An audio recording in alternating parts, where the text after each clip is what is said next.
Alright, we will be doing the Someday Never Comes Cosmos level here. Of course, featuring Sherlotta. Um, my first time doing this stage, I ran Sherlotta plus Rydia plus Noctis, and the fight was over so easily. I think the boss only got like 2 turns, that it just wasn't even worth recording. So I thought I would try this. Rather than try a different support in place of Sherlotta, I thought I would show off how efficient she is by bringing along a couple much weaker damage dealers. So my team's going to be Sherlotta, Locke, and Terra. I'm going to be bringing along a Quistis friend just in case I need to delay the boss near the end of the fight to avoid its big HP attack.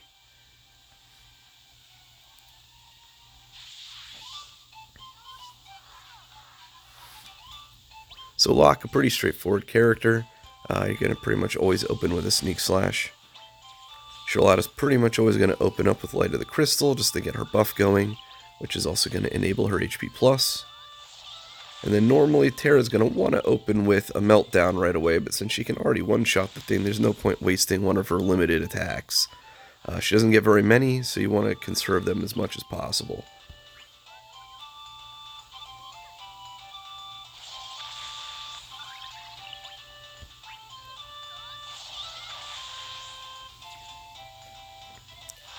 Alright, so Night Behemoth's pretty straightforward enemy.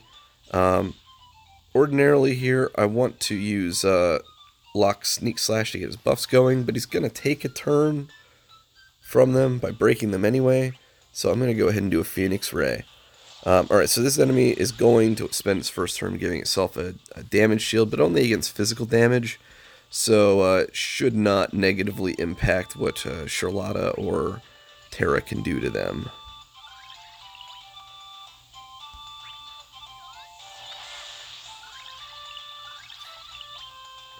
So I really think the optimal move here is going to be Magic Meltdown, because it's going to deal some splash damage to the two. That means I don't get my speed buff for Meteor just yet, but it's still going to give me a little more firepower to get through here. Now Terra has an issue where she's going to lean heavily on her HP plus when she can. This is a bad turn to have, where you have Little Brave and you don't have a plus ability. I don't need 2 of her set magic boost for the final wave. Just 1 should suffice. So I'm going to go ahead and use one of those just so I can go ahead and get a little extra firepower out of her. And since she doesn't have much Brave, I'm going to use a Meteor because it will generate enough from Brave hits.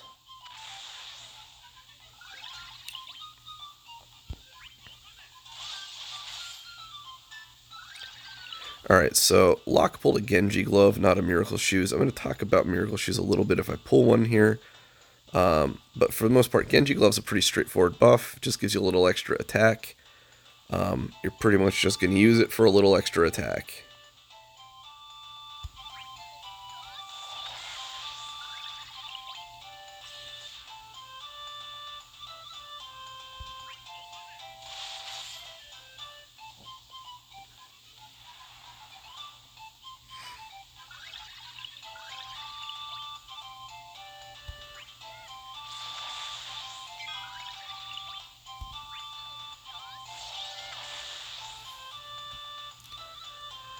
So this wave can be a little annoying. If Sherlotta gets the first turn here, she can kill one of these. But pretty much no matter who else gets another turn, I don't ever seem to have enough area damage to kill both the eyeballs in one hit. We're going to try it with this, but usually somebody gets paralyzed. Oh, so she actually was able to kill it that time. Alright, so this boss is pretty straightforward. It does a lot of single target nasty attacks, but they do only brave damage, so it's not really scary. The only moments where he's really threatening is when he charges up and then Qs an all attack. The first one is going to be a pretty big nasty brave attack, but it's just a brave attack. The risk is that it has a very high turn rate if it breaks somebody, so you want to make sure nobody gets broken, otherwise he might just follow up immediately and one-shot someone. The second one is a nasty Brave plus HP attack. The real threat isn't that it'll kill someone, but that because it happens late in the fight, you're not going to be able to recover health in time to make up for that HP conditional for the mission.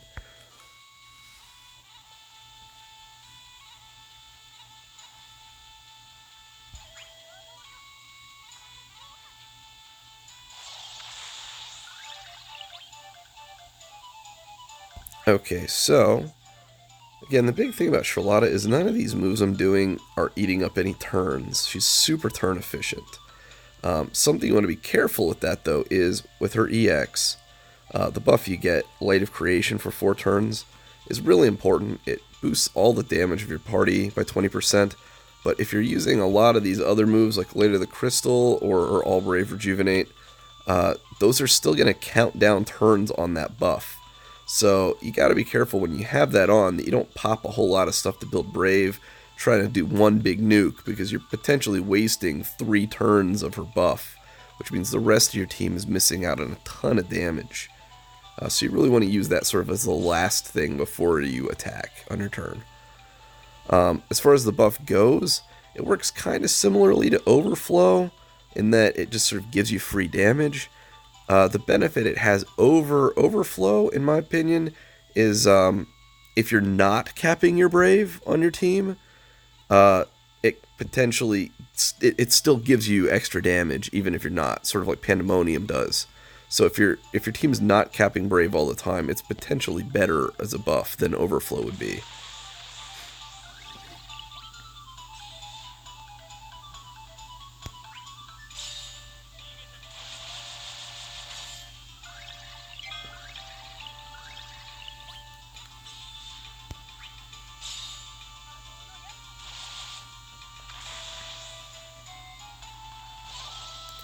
So you're going to notice I pretty much ignore most of the threat of this fight. I don't especially feel like anything this boss does is super dangerous with regard to actual Brave damage. It's only those all attacks, so I'm going to let him break me pretty often. Now I am going to pop one of these just to make sure my buffs stay up and he gets slowed, but I do need to make sure Terra gets back up to 9 stacks before my summon. Otherwise I'm going to have a very weak summon phase.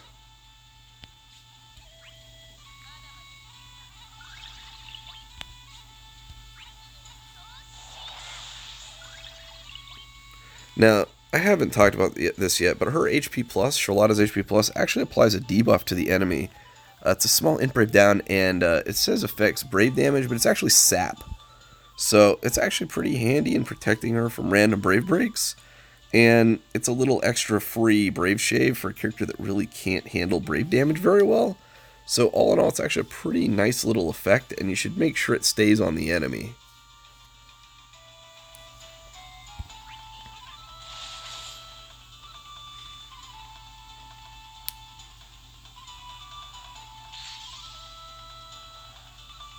So a turn like this does look kind of scary, but it's really not.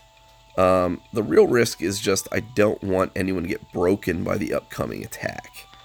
The large amount of Brave it looks like he has is really not that scary, and I'll show you why here in a second. So Locke has the ability to just take away half of that with Steal Item, which really takes away most of the danger here. I do still want to make sure this thing gets broken, but it's not going to be too big of a deal. I do want to make sure, however, none of my people get broken in retaliation here.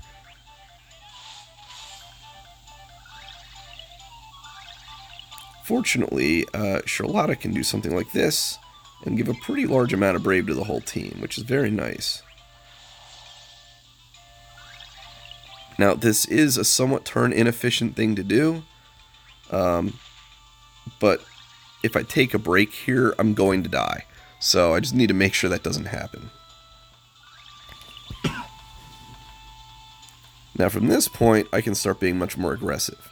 Now my EX was ready. I'm using Light of the Crystal first, because otherwise I'm going to be wasting turns on my EX. Partly by doing this in the wrong order, but also because I only had 2 turns on the buff left. So it's going to wear out, and I'm going to have to waste a turn replacing it anyway.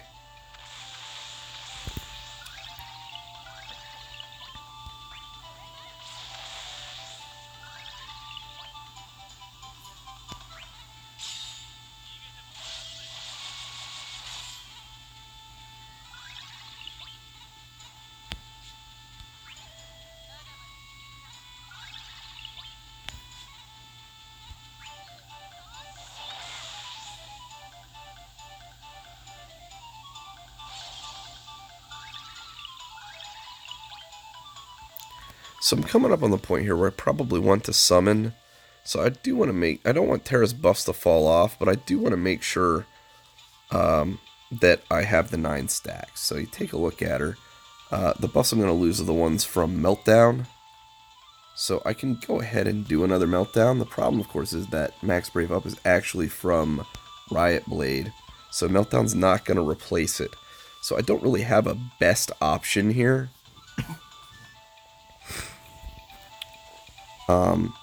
The best I can honestly do here, I think, is HP plus. And then use Riot Blade next turn. That, of course, makes this scenario look dangerous, but again, I have a use of Steel item left. And a Sneak Slash plus, which is going to steal a turn, even if it doesn't break. Alright, so now I can use my Riot Blade to get my Max Brave up. And I'm at a good point in the fight where if I swap in Quistis for Locke, I should be able to safely use my Homing Whip to get her buff on. And then when I go into the next summon phase here, I'm going to be able to get a lot of extra Brave out of Degenerator Whip from her. Alright, so I do want her EX to be up for the summon, if at all possible. And that will do it. I'm actually going to use it right now, but I'm not going to HP attack with her yet if I can avoid it. Instead, I'm going to go ahead and use a Tranquil Light. Okay. Now I'm going to use a Degenerator Whip. Now, it would be suboptimal of me to summon right now, because how many turns in a row I have. So I'm actually going to go ahead and use a Magic Meteor, and I'll probably summon again on her next turn, because I can use an ability to get her stacks back up to full.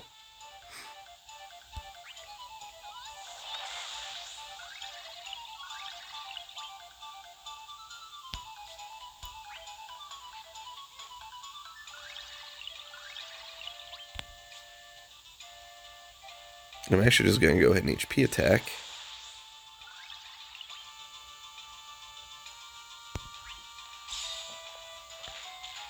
We'll see. I don't think she has enough attack to get a damage out of that, but should be able to do a Light of the Crystal here. This will knock all her debuffs off, which is good. Now, I'm really pushing it here, but I think I can get away with summoning.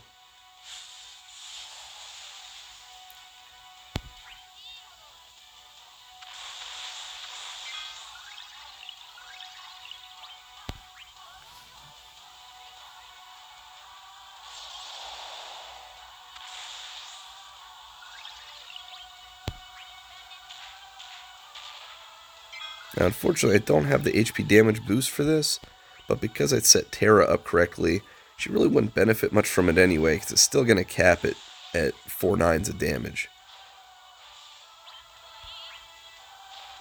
Or, sorry, 5 nines of damage.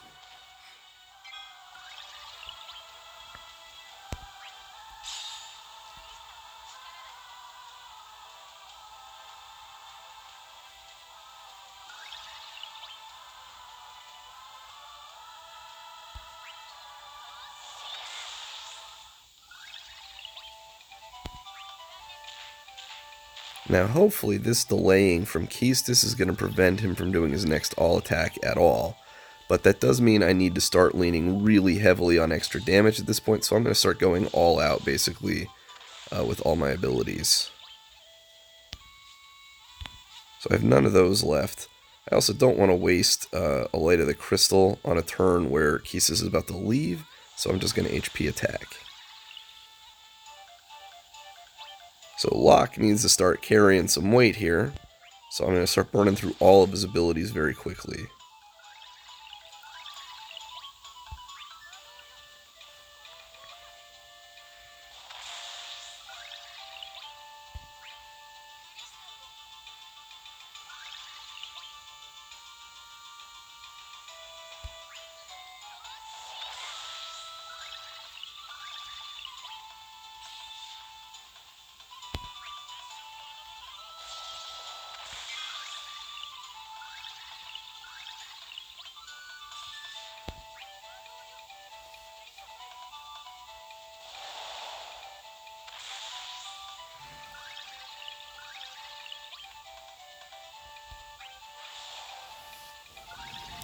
Alright, so speaking of Locke, so Miracle Shoes. I mentioned earlier I was going to talk about this for a brief moment.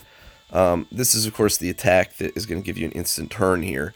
I feel like a lot of players I've seen in co-ops, especially with him, sort of waste this ability. I don't like to use the Miracle Shoes attack unless I'm going to replace it that turn, because it does give you a buff. Raises your speed, reduces bleed damage taken, and restores some brave because you brave regen. While none of those are especially powerful effects in and of themselves on him, there's no reason to throw away a perfectly good buff, basically. So I don't like to use it unless I'm planning to use Mug, or Sneak Slash Plus, or Steal Item on the next turn. Otherwise, it just seems very suboptimal to me. That said, sometimes you need to use it just because you have to use it. For a little extra Brave Shave or a little extra damage. I will probably be using it on my very next turn because it's going to fall off eventually. So looking at the turn order, he will still have one more turn before the boss, so I'll be using it then.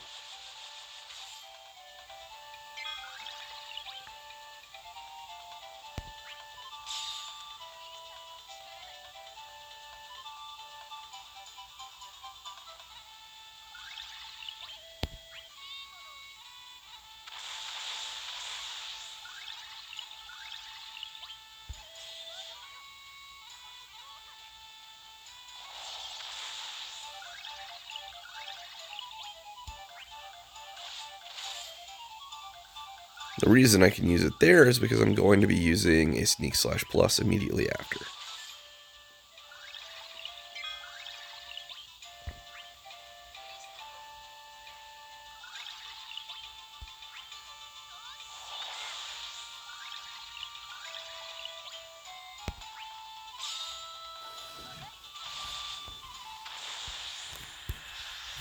And that's that.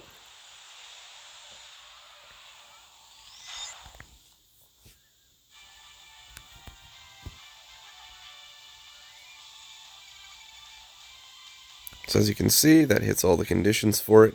If things do go a little more poorly and you take a little HP damage, you do have health regen from Sherlotta, but Locke also can heal. All in all, basically, as long as you bring someone who's turn efficient and either does a lot of damage, like Null or Noctis, or bring Sherlotta as support who's incredibly turn efficient, this isn't too bad of a fight. You just can't really get away with 3 slow characters because the turn count is a little tight. Alright, well, thanks for watching, and good luck on your own runs.